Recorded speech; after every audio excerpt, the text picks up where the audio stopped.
MSD 15 का प्रश्न संख्या 7 है, राग दरबारी में चित्रित राजनीतिक स्थितियों की आज के संदर्भ में समीक्षा कीजिए।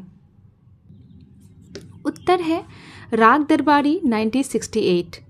श्रीलाल शुक्ल का काली उपन्यास है जिसमें भारतीय राजनीति, नौकरशाही, भ्रष्टाचार और ग्रामीण समाज की विडंबनाओं को तीखे व्यंग के साथ प्रस्तुत किया गया है।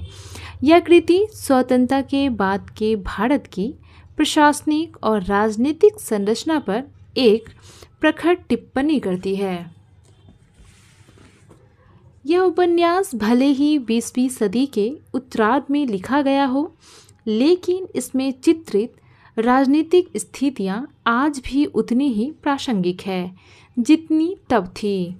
पॉइंट 1 है भ्रष्टाचार और राजनीतिक अवसरवाद।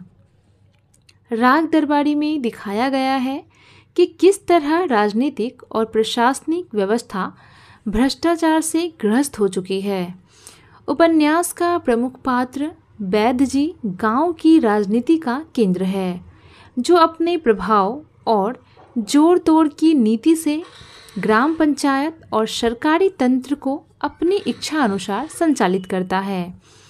आज के संदर्भ में पॉइंट है, आज के संदर्भ में आज भी राजनीति में धनबल, बाहुबल और अवसरवाद का वर्चस्व बना हुआ है। चुनावों में धनबल का प्रभाव, वोट बैंक की राजनीति और सत्ता प्राप्ति के लिए दल बदल की प्रवृत्ति पहले से भी अधिक बढ़ गई है। लोकतंत्र में पारदर्शिता की बात की जाती है, लेकिन हकीकत में नेता और प्रशासनिक तंत्र आम जनता से दूर होते जा रहे हैं। पॉइंट 2 है नौकरशाही की निष्क्रियता और प्रशासनिक लचरता। इस उपन्यास में दिखाया गया है कि सरकारी अधिकारी और कर्मचारी केवल अपनी सुविधा और लाभ के लिए काम करते हैं।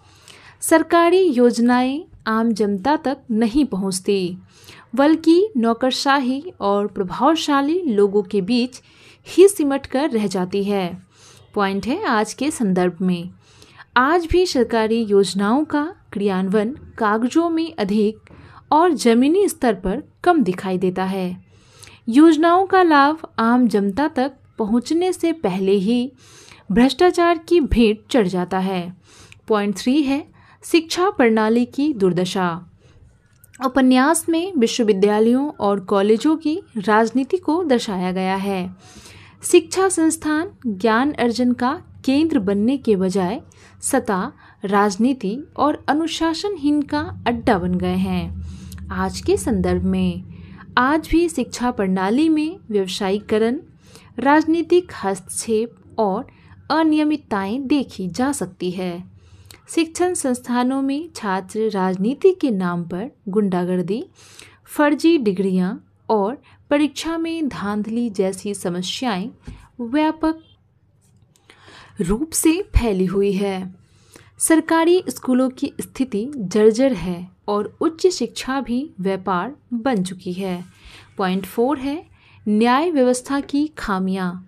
उपन्यास में दिखाया गया है कि किस तरह न्याय प्रक्रिया प्रभावशाली लोगों के हाथों में होती है। कानून का उपयोग आम जनता की रक्षा के बजाय सत्ता और प्रभावशाली लोगों को बचाने के लिए किया जाता है। आज के संदर्भ में आज भी न्यायिक प्रक्रिया में देरी और पक्षपात की समस्याएं बनी हुई है। कमजोर वर्गों को न्याय प्राप्त करने में कठिनाई होती है, जबकि धनवान और प्रभावशाली लोग कानूनी दांव पेच से खुद को बचा लेते हैं। निष्कर्ष है राग दरबारी में चित्रित राजनीतिक और प्रशासन की विकृतियां आज भी भारतीय समाज में मौजूद है। भ्रष्टाचार, प्रशासनिक लचरता, शिक्षा की गिरती गुणवत्ता, न्याय व्यवस्था की खामियां और लोकतांत्रिक संस्थाओं का कमजोर होना आज भी गंभीर मुद्दे बने हुए हैं। श्रीलाल शुक्ल का यह व्यंग्यात्मक उपन्यास न केवल अपने समय की सच्चाई को उजागर करता है, बल्कि वर्तमान समय को भी दर्शाता है। इसके साथ ही हमारा इस प्रश्न का उत्तर भी यहीं पे समाप्त होता है। मैं आशा करती हूँ कि आपको हमारा यह प्रश्न उत्तर का श्रृंखला अवश्य पसंद आ रहा होगा। चैनल पे नए हैं तो उसे सब्सक्राइब कर दीजिएगा, वीडियो पसंद आए तो उसे लाइक कर दीजिएगा।